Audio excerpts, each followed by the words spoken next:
Whew, here we are again. We're going to do some more vitality vibes. And today is all about, what's our topic? Self-care. Oh man, well, we could be here for 5 hours. Hope you guys well are ready to listen to us talk for a long, long time. And it's such an important subject. I mean, it's something that I think everybody gets so busy and going in their day-to-day life that they don't realize they need to stop and take some time for themselves. Right. Oh, well, I read this really great article.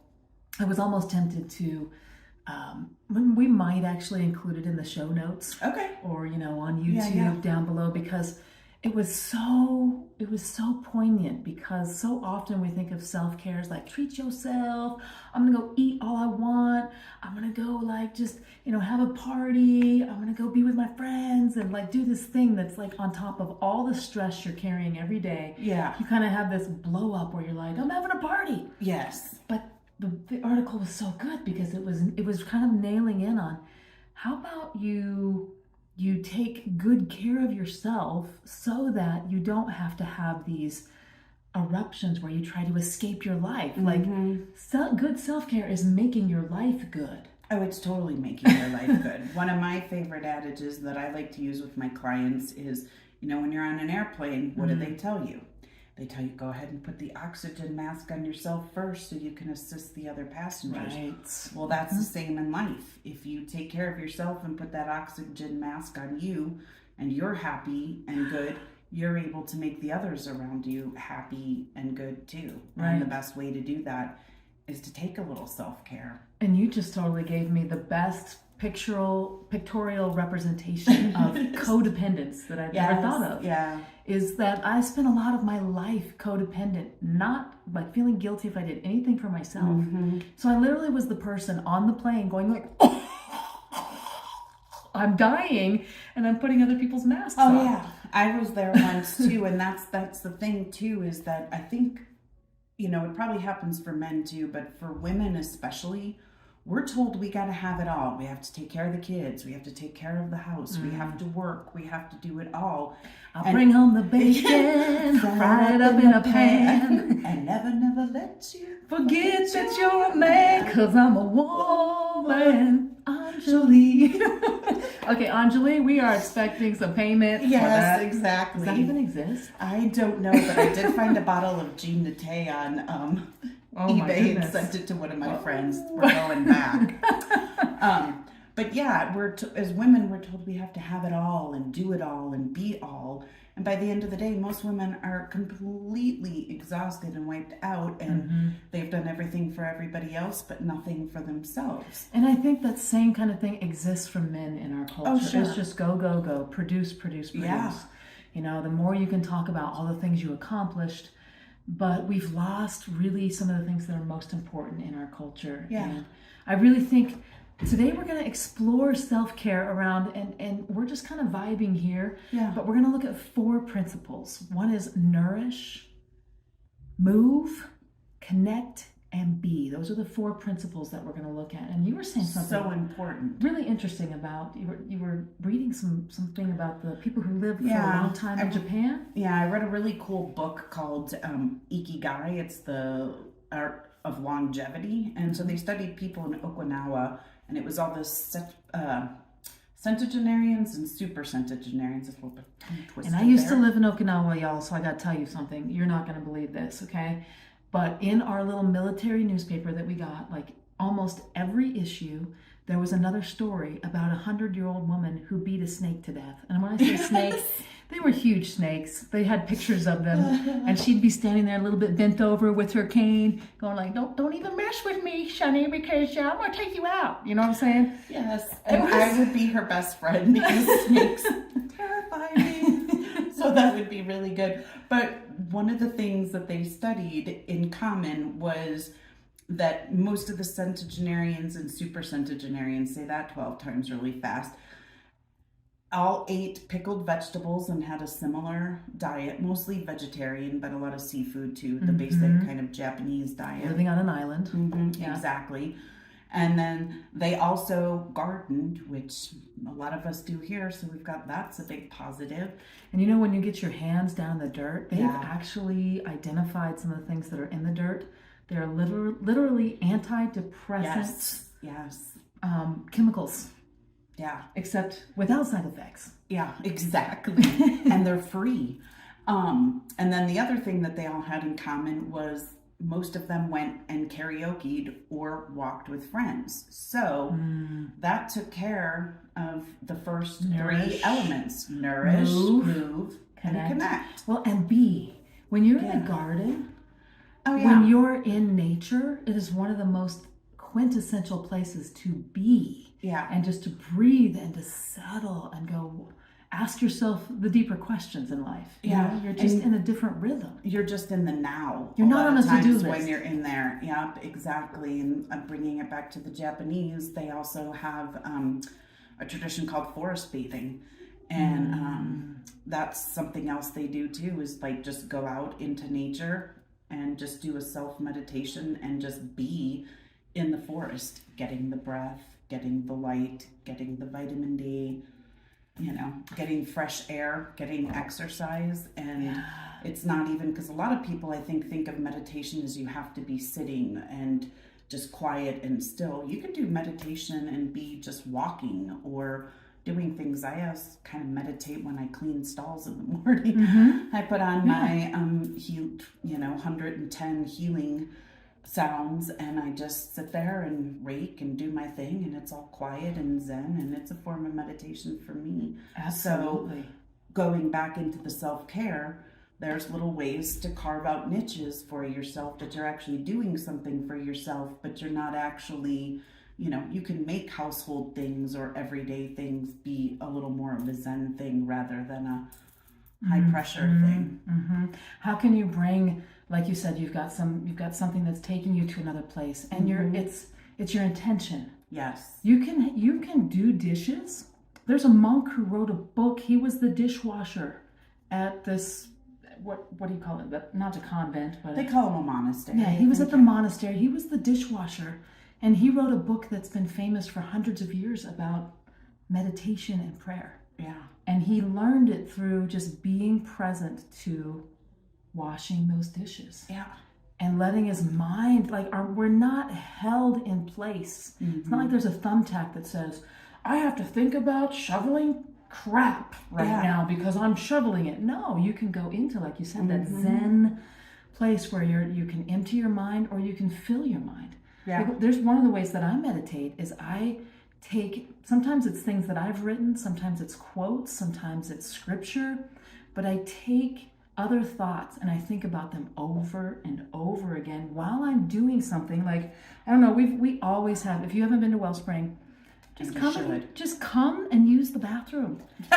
Because we have the best graffiti. We really do. I'm in there and sometimes I bring my phone and I'm like, take a little picture to remind myself. Or there's always a quote that I'm like, oh, me and a friend were just talking about that this morning. And so I send it to them just to give them a little uplift. I mean, Wellspring is so uplifting. We should be inspired. And I want to say thank you to Kristen, because Kristen is always looking for these great quotes.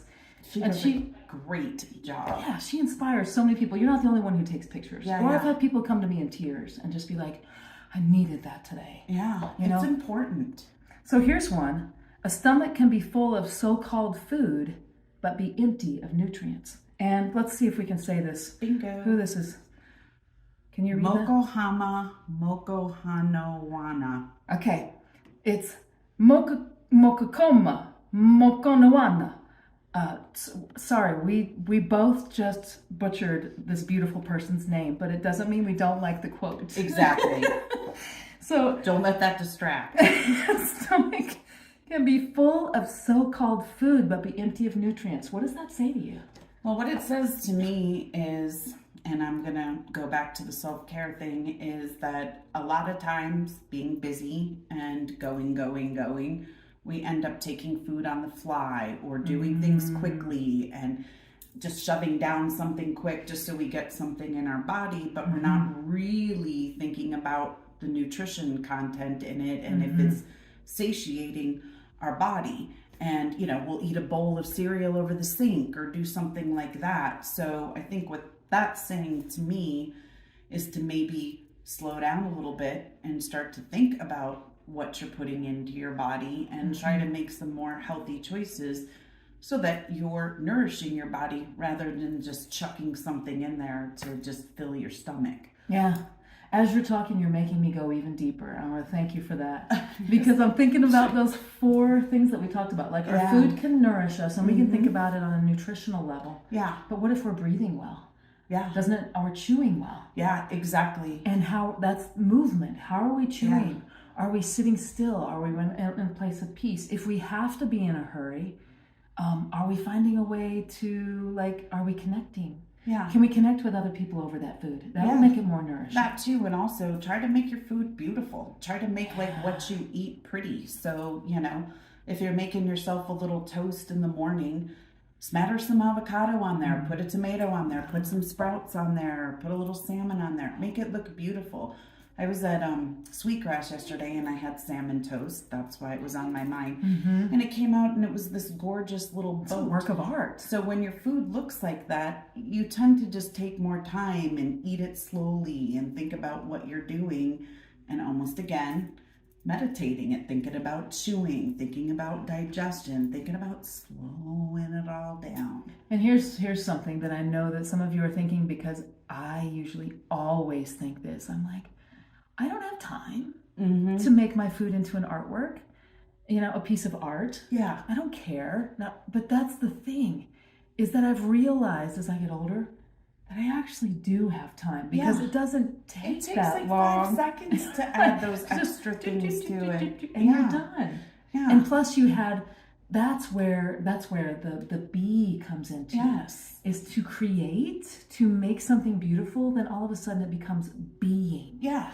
You're like, I'm here for a reason. Now I look at this thing. This is a once in a lifetime piece of toast. Yeah. It'll never look like this a again. yogurt parfait or however you do it. But then, it's like you're also nourishing that creative side of you when you take a little time to do that too. So it's really kind of a full circle thing to come around and do that. I feel like good self-care is going to have all 4 of those components present. Even if you think, well, I'm just eating, so that's nourish.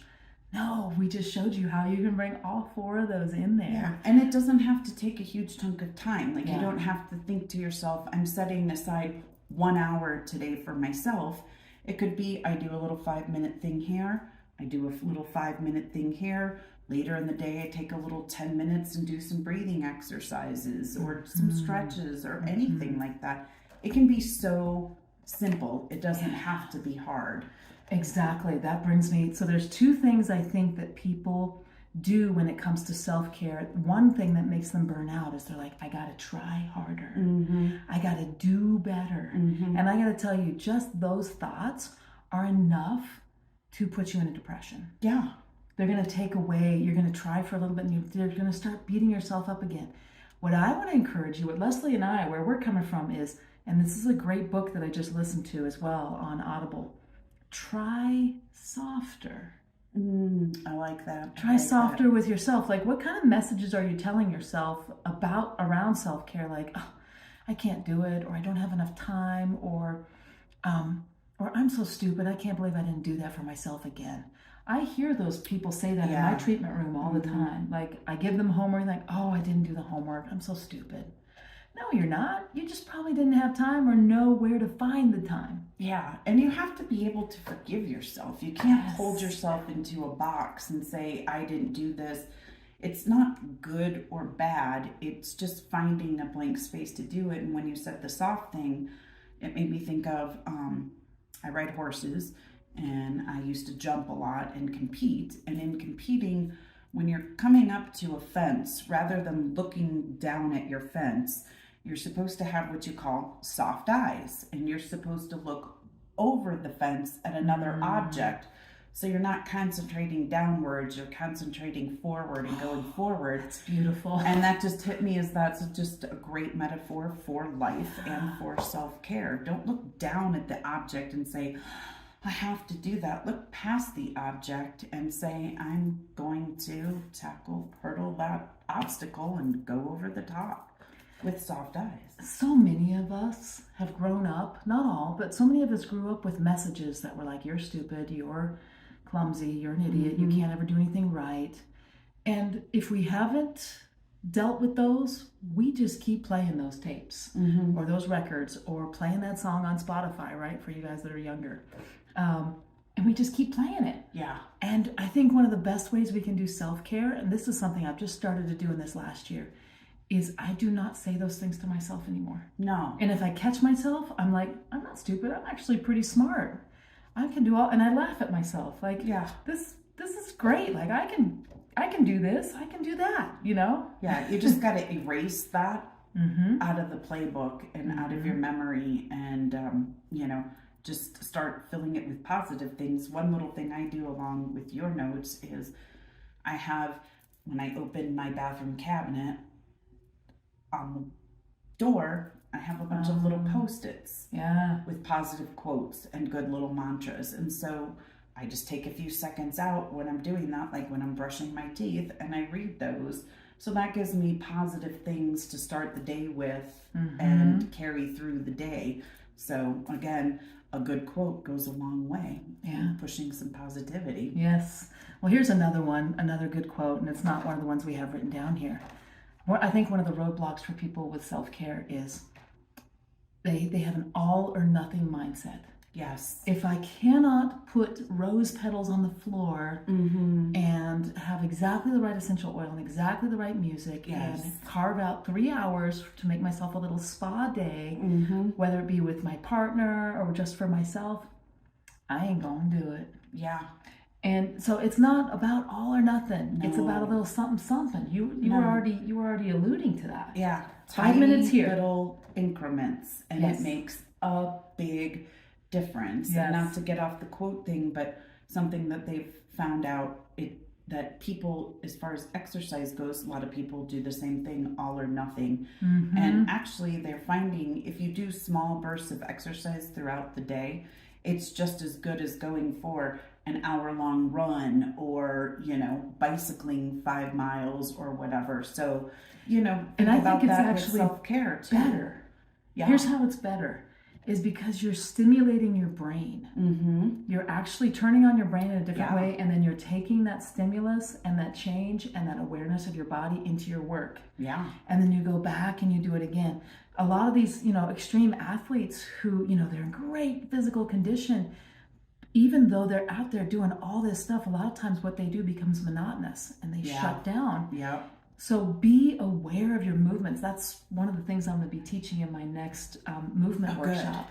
Yeah. So, and it's not just about going out there and being robotic and getting through it. It's about, again, coming back full circle, being, taking the time to actually take a few minutes to find some enjoyment in doing a simple thing. Like, what's it feel like to just lift my arm and let it fall? Yeah. We're so out of our bodies. And totally. So doing all these different things in a way that you're like, well, what's that feel like? Yeah. And let me just try to move. Here's one thing that we do in my workout classes.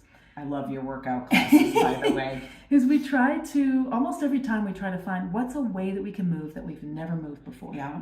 That's a really good thing to do. Because people get stuck in it. And it's just fun.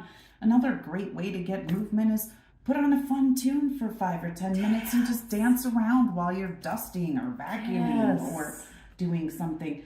One of my favorite Madonna quotes, only when I'm dancing can I feel this free. So it's a good time to just get up and just move. And that's one simple little thing. It takes 5 minutes and there you've just checked off the self-care thing. And you were dusting, which is also self-care. That article I was referring to that we'll make sure gets posted here is, it was saying, don't work yourself to a place where you are so stressed all the time. Yeah. Like, do the things that make your life better and easier. Like, sit down and have a discipline of saving your receipts or the things that we don't all necessarily like to do.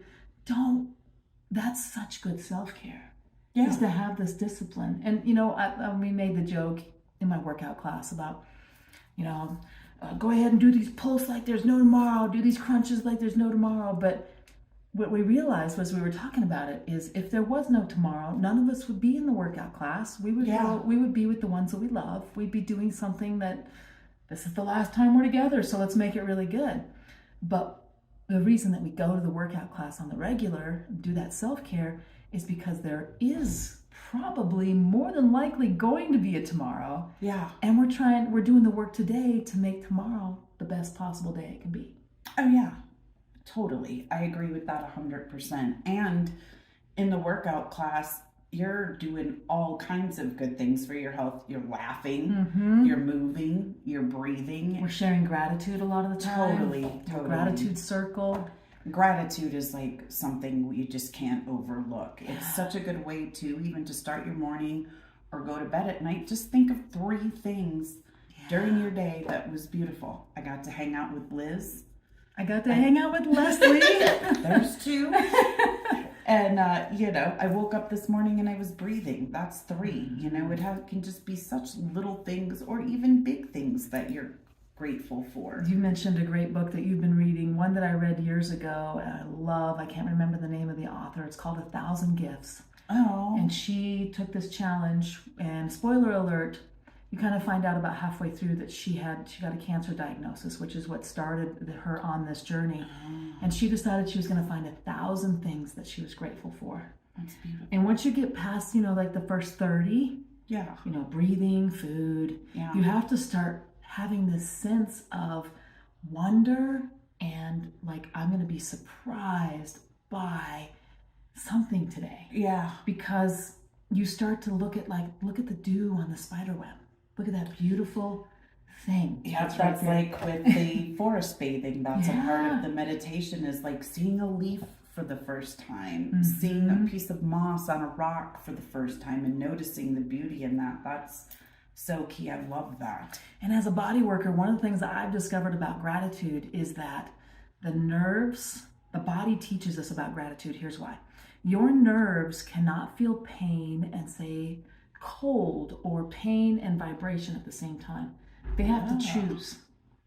And so your spirit cannot be in anxiety and gratitude at the same time. That's beautiful, Liz. Bingo. Right. Yeah. You can totally like cut it off at the pass. And I'm not saying like, this is not Pollyanna, like, let's play the glad game. This is like you from your heart going like, okay, this thing really sucks. I have a friend that calls me Pollyanna.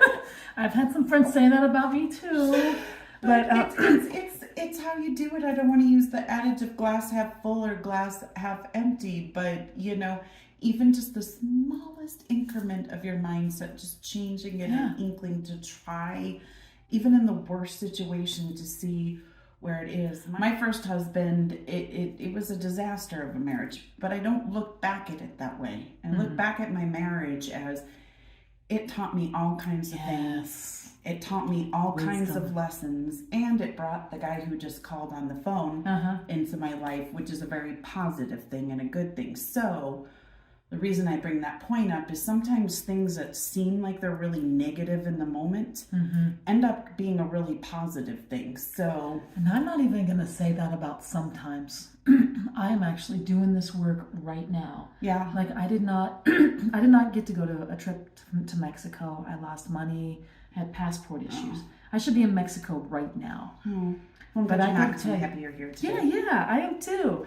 And the thing is that I got this download of like, I'm going to be unoffendable in my life. I want to find gratitude and I want to find blessing. And so I started making a list. It's called the No Bueno Mexico Blessing List. Yes. And I was supposed to be there just a couple days ago. So in 48 hours, I already have 6 things that I can already say, this is a blessing that I would not have if I wasn't here. I'm so grateful to be present right where I'm at. Yeah. And that takes time to learn that. It does. But it's not how I grew up. It's, I was always kind of mad at God and mad at everybody around me because I was an abused child.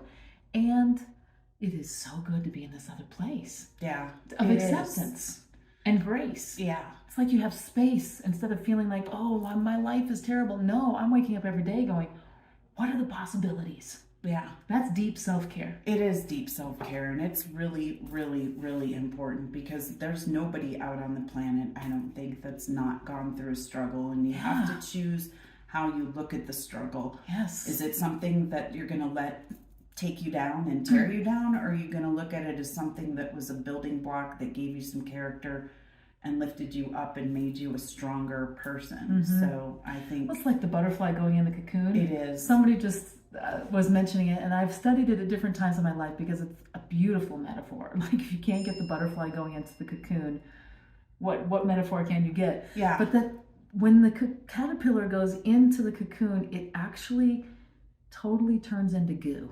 Yeah. That's the hard times. It is. But it's Goo is a good way to put it, too. Being in that place where everything feels like it's dismembered, it's pulled apart, there's no way I could come out of this, but then to have something beautiful always will come out of it. That is how the cosmos was designed. Oh yeah, rising Redemption. from the phoenix, Yes. burning down to ashes and coming out as a, beautiful bird. Yeah, Yes. It's all a part of life, and you can choose to make it be ugly or you can choose to make it be beautiful. Yes. So I think what we're really talking about is kind of the core of self-care. Is can we get to the truth about ourselves? Not the truth is not the self beat down. No, and it's not about being perfect either. Right. It's about being okay with sometimes making a mistake or making a wrong choice or having a stumble in the road. It's all a part of it. That's the other thing about self-care before we got on, that we were like, oh my goodness, the alternative doctor who works with us here at Wellspring said, my sickest people are the people who are so obsessive about their self-care, about their exercise and their diet, and they're dialing it in and they're charting it. He's like, they have things in their spirit that aren't letting them actually just release and let go and enjoy life. Yeah, it's being rigid. Yes, and like, I have to be perfect, I have to be better. And those are the people who are more likely to get cancer, according to this doctor. Well, disease, put the two words together, dis-ease. Yeah, worry, anxiety, fear. Whoa. Yeah. We're just unlocking the secrets of life today.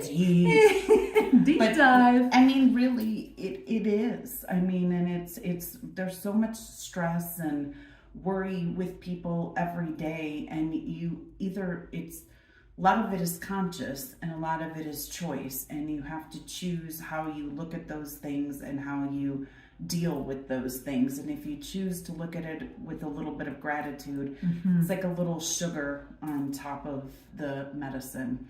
Well, yeah, and you think Speaking of Walt Disney movies, makes the medicine go down in the most Mary Poppins. delightful way. And gratitude is an attitude. It is, And, 100%. And in one of my teachings that I do about the ABCs of restorative movement, A is attitude. Attitude is the direction that sails are pointing. It's also the shape of our body. Like, if I'm sitting here all slumped like this and my head's down, and I'm walk past you, you're going to know there's something going on with me. My body will show you where I'm at. But you can actually, and this is something you might want to look up, is, oh my goodness, I'm brain farting on her name. I talk about her all the time. It's a TED Talk, and she's trying to massage it out of my head. Amy Cuddy, that was really good. She's got magic fingers. Like the Fonz. And we're really dating ourselves right now. Old ladies There's talking some about kids out there self-care. going, Fonz, Right. what is that? Look it up on YouTube, people. Jump the shark. But yeah, Amy Cuddy talks about how when we put our body in a certain position, whether we have the feeling or not, the shape of our body can actually influence our emotions. 100%. Totally recommend you should check out that TED Talk. I will check that out. Yeah, I believe it 100%, because if you're held up and holed up like this, you're not exuding energy. Right, you're just kind of keeping it stuck and stagnated inside of you. So yeah, you have to open up. I agree 100%. So we got a few minutes left. Let's go ahead, or maybe a few seconds. Let's just do, and people, if you've made it all the way to the end of this and gotten a lot out of it, join the conversation, share what you're thinking. but also share some of your favorite self-care things that you do for yourself. Yeah, we'd So- love to hear about it. Yeah. So what are some of the favorite things that you do? Let's just. One of my favorite things, well, we've kind of talked about a few of them, is I love music. I love to dance. So I put on music when I'm doing mundane things, and it makes me really happy. And my dad is a huge polka fan. So once in a while, I put on a little polka music and dance around. And it is impossible to be sad, depressed, or bummed out when you listen to a little polka. Right. That, and again, one of my favorite self-care things, and I'm not just saying this, is to come to Wellspring. It gives me that notch to come in and take care of myself. So that's super important. And the other thing is taking my dogs for a walk or spending time with my horses. Those are big things that carve out time in my life that allow me to have self-care, because I'm caring for them, but really I'm the one getting the care from them. One of the things I'm doing right now for my self-care, and I talk about this in the article that we did recently, is I'm organizing everything. I'm touching everything that I own. I do that every spring. Yeah. Seriously. That's so good, I though. just have been doing all that. I'm touching everything that I own and deciding if I want to own it. I'm doing, and I still have to go through like my clothes, and it's so great because I'm going to be making space for possibility. I love to write. Oh, good. I love to dance and listen to music. I go to Zumba, which is a blast. I'm going to try the ecstatic dance thing that's going on here. I love ecstatic dance. Yeah. I'll do that with you. Yeah, I think so it's like much every fun. other Saturday. We'll find out when it is. Oh, yeah. And let's see. I do a little bit of art with my daughter. That's a great just thing. connecting with people. Yeah. And when you were talking about the organizing, I'm just going to interject with another great read. It's called The Gentle Art of Swedish Death Cleansing. Oh, I've heard about that. It is an amazing book. It's a super Nice. simple read, but what it's talking about is in Sweden, I'm Swedish, they have a thing where you slowly throughout your life give things away to people, or, if it's in disrepair, you let it go. But that way, then when you get to the end of your journey, you've not saddled the rest of the people in your life with all your belongings and clutter. And it's actually a really beautiful book on You got how to be intentional. do that. Very intentional. Well, this has been so much fun. It's to been be so with you much again. fun. Anytime with Liz is fun. Anytime with Leslie. We just love talking. So Yes. we're glad we get to share Get this the with you. gab. So I hope that you'll bless us with the ways that you get into self-care. As Leslie said, I spend a lot of time here at Wellspring doing self-care, and I just got to knock at the door because I need to give someone some of their self-care with some body work. So we love you guys. We love Yes. people. Love vitality. That's why we're doing this. Thank you so much for showing up. Also, Halsa Holistics. Yes. Do you have a website? I do not, but Okay, you not yet. can reach me through my email, which is halsaholistics@gmail.com, or you can call Wellspring and get my phone number and call me directly. Yeah, because Leslie is bringing this holistic idea of self-care and health into her health coaching business. It's not just about eating right or exercising right. So she's amazing. A whole picture. Yes. All right. All So right. Thank you for coming today, and thank you, Liz. thank you.